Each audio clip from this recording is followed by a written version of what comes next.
Good day, everyone. I'm Marié Combrink from Neumann van Rooyen attorneys here in the Free State in Welkom. And we have most recently received a lot of questions or clients coming in with regards to their properties that's being put up for auction at the sheriff. You know, the bonds payments are behind, and then they come too late to our offices. So we really want to address this point and see how we can assist. With all the interest rates that has gone up these last few years, we have really experienced that a lot of people, did not properly budget per se, but we were not really prepared for it. I was talking to a lady, let's say about 3 days ago. They started with a bond payment of 4,000 Rand. They had an entry home, small family.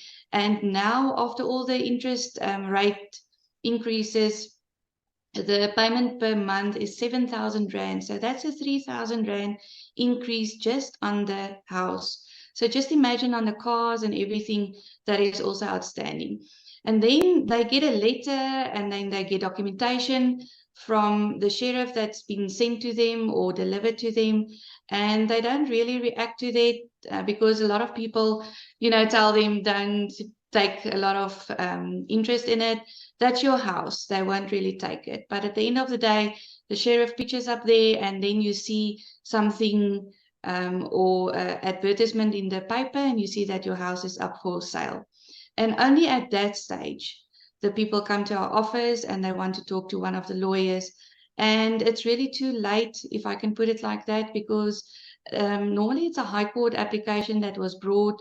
The sale was advertised properly, and the banks have very strict policies and procedures as to what amounts they will accept to cancel the sale at that stage, because there's a lot of expenses that they put into the process to get to that part. The courts are very strict with putting down reserve prices and following a longer process to get to that position to sell the property. So I had one sale that I had to represent a bank on yesterday, and it was cancelled an hour before the time.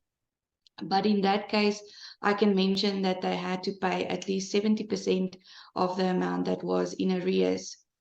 What people normally don't understand is that at that stage, they have summons. So there's a legal process and there's a judgment that your credit agreement has been cancelled.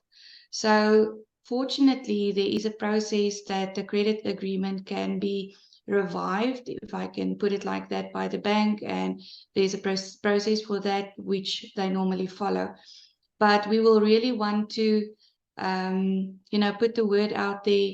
The moment that you get a letter or a notice in any kind, even if it's a WhatsApp or a telephone call from a bank or a lawyer's firm contacting you with regards to arrears on your house especially, please contact us immediately if you need assistance, so that we can assist properly and in advance, because running around just before the time to stop a sale in execution has a great financial impact and is normally not the best time and place to do it. And then in those circumstances, people are normally not in a financial position to stop the sale in execution. And then we as lawyers also feel like our hands are tied behind our backs, because I cannot go and put up the amount for the house, unfortunately. So we will really want to urge you, don't put it off. Come to us as soon as you get something in the form of a letter of demand or a notice, and come and talk to us.